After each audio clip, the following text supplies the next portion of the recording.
Oke, assalamualaikum warahmatullahi wabarakatuh, teman-teman semua. Ketemu lagi dengan saya Ridwan Ilyas di playlist yang baru lagi. Jadi saya tuh sering dapat pertanyaan, kerennya itu konsultasi ya dari beberapa viewers ataupun subscriber di YouTube via DM saya terkait dengan skripsi yang berhubungan dengan artificial intelligence ataupun machine learning. Nah, eh, kemudian saya terpikir gimana kalau itu kita jadiin konten, kan lumayan nambah-nambahin isi di YouTube dan bisa jadi ini relate dengan permasalahan skripsi teman-teman juga gitu ya. Jadi bisa dapat inspirasi juga, mungkin persoalannya sama ataupun juga bisa dapat apa ya, ide baru untuk mengembangkan dari yang teman-teman lain bisa apa ya, teman-teman lain punya gitu ya. Oke, nah dan saya sudah minta izin ke yang konsul untuk apa namanya, pertanyaannya dibuatkan konten sekaligus menjawab juga ke yang konsul, karena kalau via DM itu terbatas teks, kita males, saya sih lebih tepatnya males, agak males ngetik dan kurang komunikatif ya, kurang komprehensif juga. Oke, jadi kita coba mulai ya. Nah, jadi saya dapat DM dari masnya yang ini, Mas Nanda di Mulya, ini IG-nya, silahkan kalau mau di follow.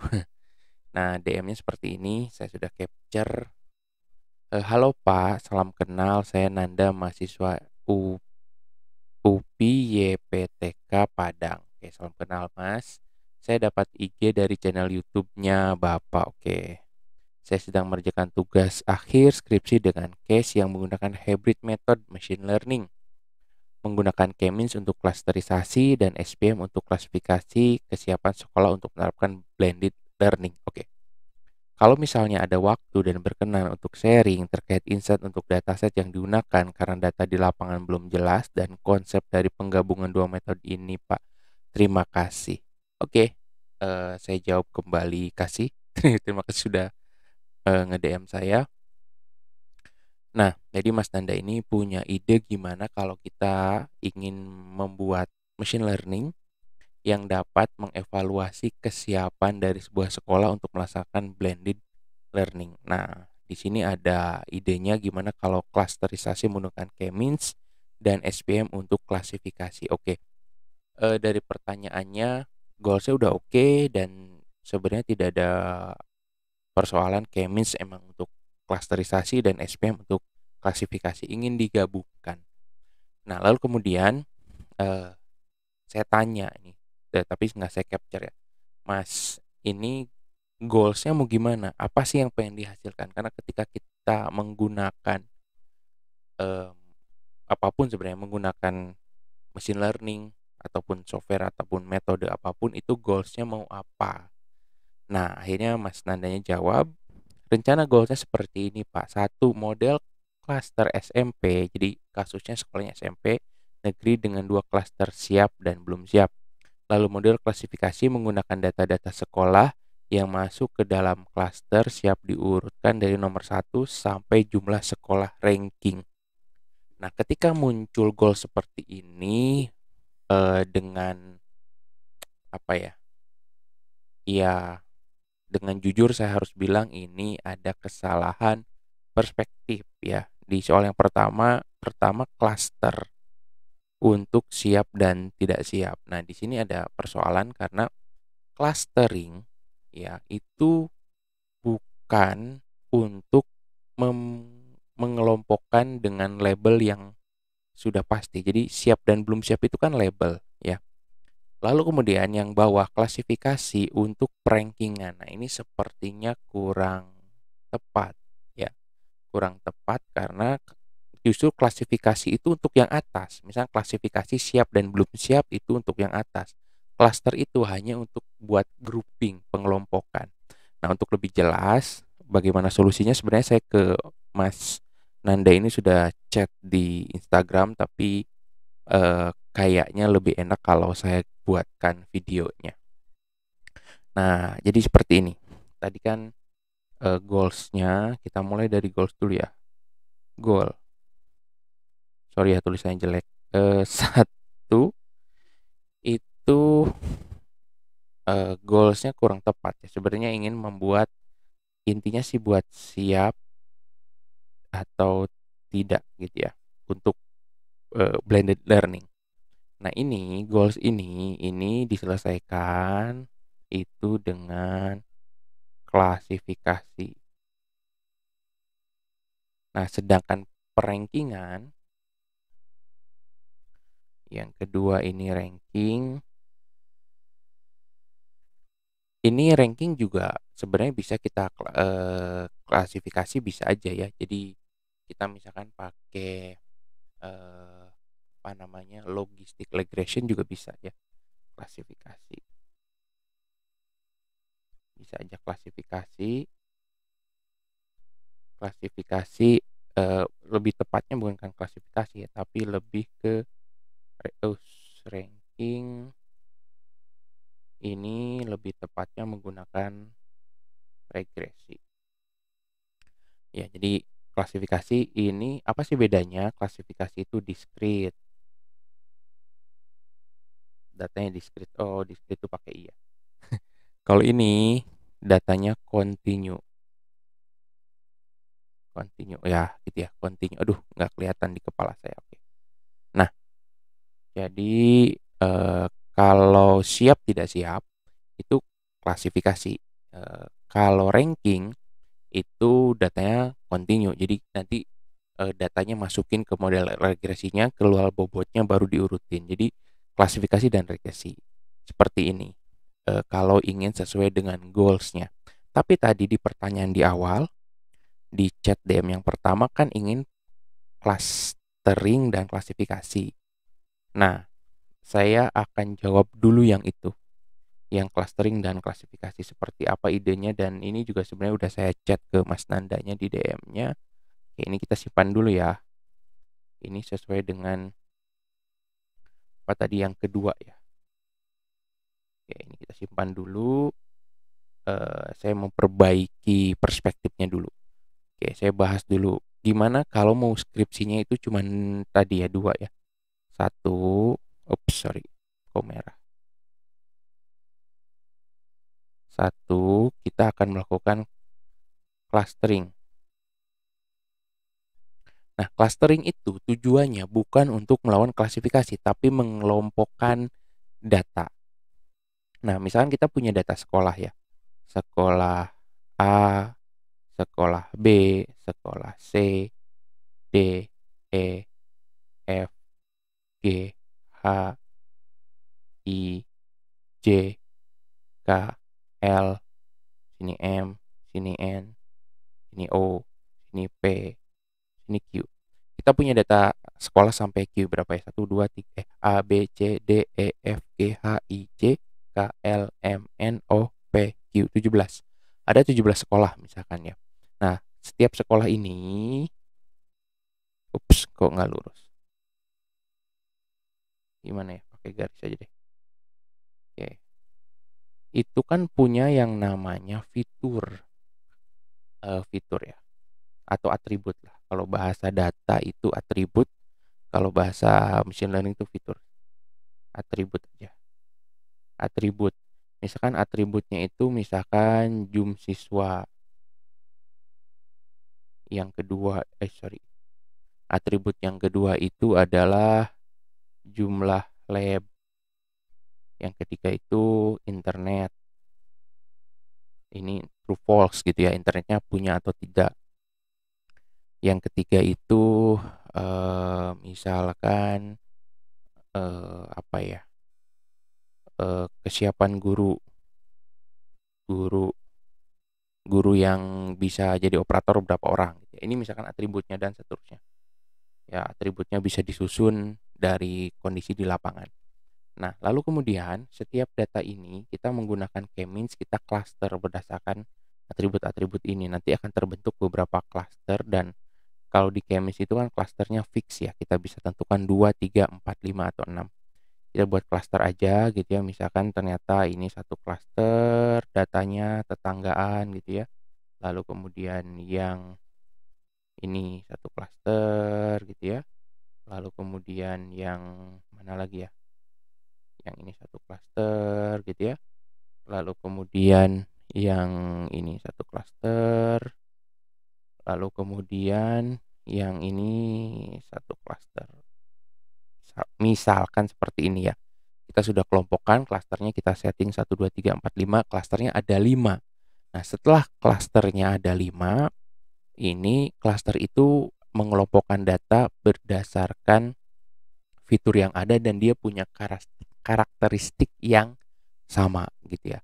Di K-means itu kalau kita pakai metode K-means misalkan itu kan klasternya jumlahnya fix. Kayak jumlahnya fix. Ini misalkan 5. Nah, setelah data yang tercluster seperti ini, kita bisa membaca data. Membaca data ini tujuannya apa? Untuk memberi label. Labelnya gimana? Ya secara manual. Kita baca ya. Nah, akhirnya kita baca nih klaster yang hijau ini. Oh, ini ternyata kelompok klaster yang siap. Lalu kemudian yang ini ternyata kelompok klaster yang tidak siap untuk blended learning. Tadi kan kasusnya blended learning. Yang ini tidak siap, yang ini tidak siap, dan yang ini adalah yang siap. Jadi kita punya 2 klaster sekolah yang karakteristiknya siap blended learning dan 3 klaster yang tidak siap. Nah, dari sini kita bisa masuk ke proses tadi klasifikasi. Yang kedua, klasifikasi. Klasifikasi. Oke. Klasifikasi itu kita butuh data berlabel. Jadi tadi di sini ada sekolah ya. Sekolah A, B, C sampai dengan sekolah yang ke Q. Lalu kemudian di sini atributnya. Tadi atributnya apa aja? Ups. Oke, di sini atributnya.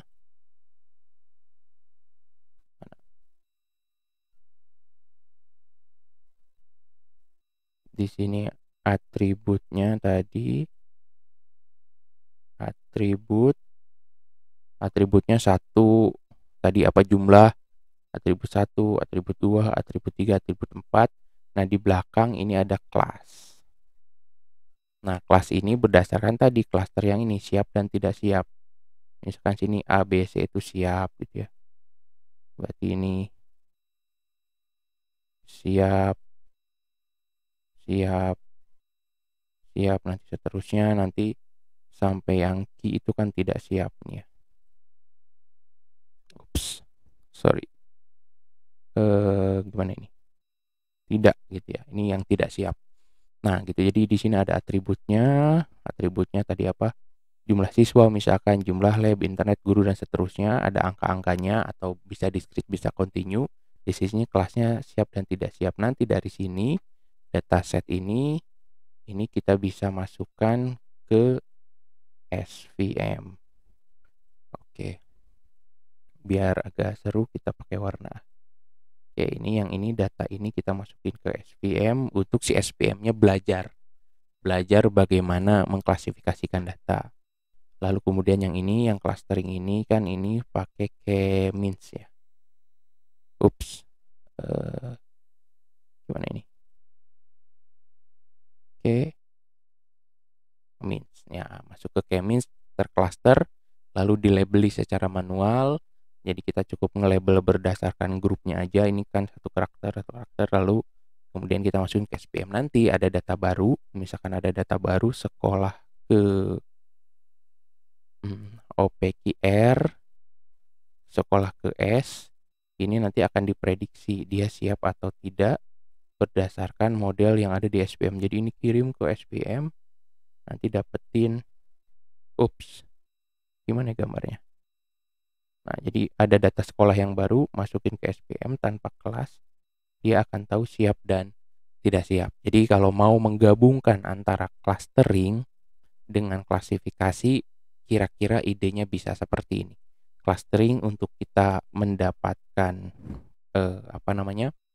kelompok sekolah atau objek di sini sehingga nanti kita beri kelas gitu ya. Lalu kita harus punya atributnya yang bagus.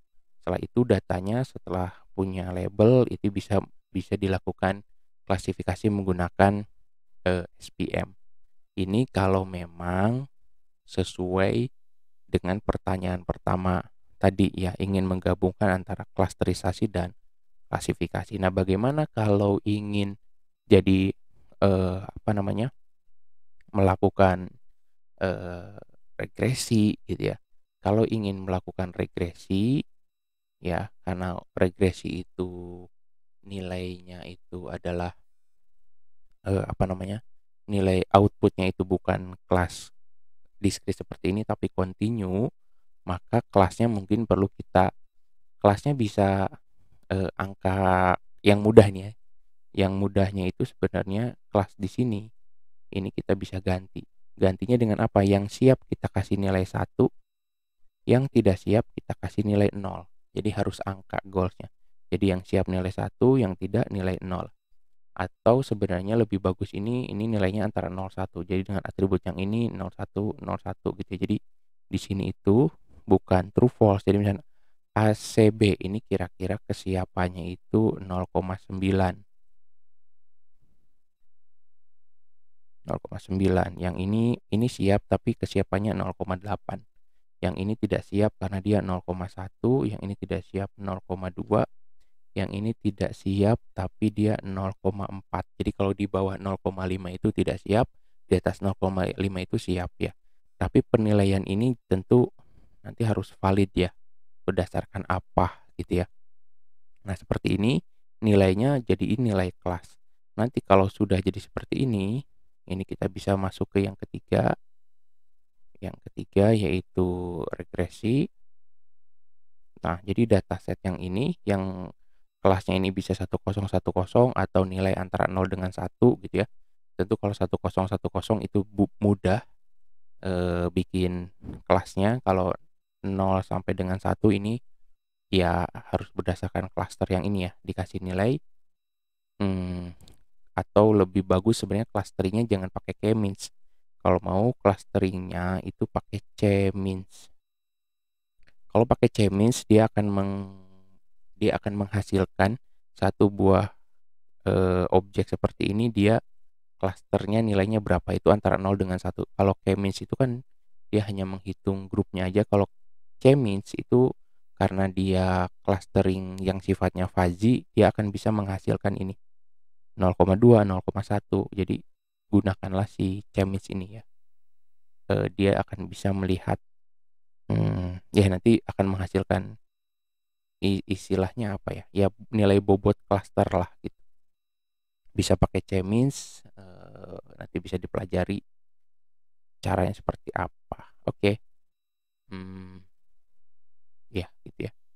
Seperti itu, lalu kemudian kita bisa oke, tapi kalau pakai c-means itu nanti perlu dikonversi juga ya, karena c-means itu semakin rapat dia itu semakin bagus. Jadi nanti misalkan ini kan 0,9, jadi kalau yang sifatnya siap itu ya seadanya.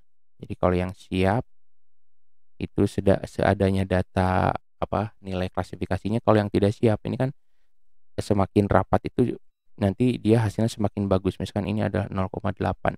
Jadi kalau yang tidak siap itu nilainya 1 minus si ininya nih. Si nilai kerapatan klasternya. Jadi nanti kita dapat 0,2 untuk di sininya ya. Seperti itu. Nanti bisa pelajari C-means, bisa pelajari K-means. Kalau K-means itu kan hard clustering, kalau C-means itu soft clustering. Nanti nilai confidence-nya bisa dipakai untuk nilai regresi di sini. Nah, setelah ini dataset yang tadi di sini dimasukin ke regresi, misalkan regresinya bisa log gitu ya, regresi logistik atau bisa juga pakai regresi linear. Terserah yang mana aja karena dua-duanya akan menghasilkan nilai koefisien. Nanti setelah itu kalau ada data baru, misalkan data R sama S, ini dimasukin ke nilai eh, ke metode fungsi logistiknya, dia akan ngeluarin skor gitu ya, skor nilai. Nah, skor nilai ini bisa dipakai untuk ranking. Nah, seperti itu. Oh, ini nggak kelihatan ya, ketutupan kepala saya. Nah, oke, kayak gini. Jadi kalau regresi itu data kelasnya itu angka, bisa 1010, bisa antara 0 dengan 1. Nanti masukin ke regresinya ada bisa regresi logistik, bisa regresi linier. Banyaklah fungsi regresi, bisa cari di Wikipedia ada banyak. Keluarannya itu skor nilai. Dari skor nilai ini kita bisa lakukan perankingan. Nah, tadi kalau klasifikasi kan ini kelasnya discrete, ya, siap tidak siap gitu ya. Kalau regresi itu continue, dan kalau clustering itu hanya menghasilkan grup-grup dari data. Nah, kunci dari skripsi ini itu ini. Kunci utamanya itu adalah di atribut. Semakin bagus kita mendesain atributnya, maka keberhasilan modelnya pun semakin baik. Jadi atribut adalah kunci di sini. Oke, itu aja kayaknya buat Mas Nanda, apa namanya, saran untuk skripsinya. Jadi siapkan sekarang atributnya, belajar tadi aspek yang tadi terserah. Kalau mau rankingan berarti seperti tadi, kalau mau klasifikasi seperti tadi, syukur-syukur ketiganya mau dikerjain, silahkan ya, itu dikembalikan ke Mas Nandanya mau seperti apa skripsinya. Semoga video ini bisa meluruskan, dan buat teman-teman yang lain yang nonton video ini semoga dapat inspirasi juga kalau mendapatkan kasus yang sama, dan yang mau konsul seperti Mas Nanda seperti ini terkait skripsinya boleh DM ke saya. Carilah di channel saya ini ada link ke Instagram saya. Nanti semoga saya bisa memberikan penjelasan kira-kira seperti ini, eh, tentang apa ya, apa ya disebutnya ya, bagaimana mekanisme atau cara berpikir skripsinya itu dikerjakan. Utamanya adalah menentukan goals, lalu metode apa yang akan dipakai, dan prinsip-prinsip seperti apa yang harus dijalankan. Itu aja dari saya. Semoga video ini bukan yang pertama dan terakhir terkait dengan membalas pertanyaan seputar skripsi. Nanti kita ketemu lagi di video selanjutnya. Tulis di kolom komentar kalau teman-teman suka, dan boleh share ke teman-teman yang lain. Dan kalau mau skripsi bareng dengan saya mungkin bisa, kalau space-nya masih ada, kita bisa pakai skema kampus Merdeka. Jadi saya dosen di kampus A bisa memberikan sedikit insight buat teman-teman di kampusnya. Jadi pembimbing bayangan lah gitu ya. Nanti tapi tentu harus konsultasi dengan pembimbing utamanya di kampusnya masing-masing. Semoga bisa kita kolaborasi, bisa kita nambahin produk-produk penelitian yang bagus di artificial intelligence ataupun machine learning. Itu aja, kok penutupnya kepanjangan. Sampai ketemu lagi. Jangan lupa di subscribe channel ini, semoga bisa makin berkembang. Saya Ridwan Ilyas, Assalamualaikum warahmatullahi wabarakatuh.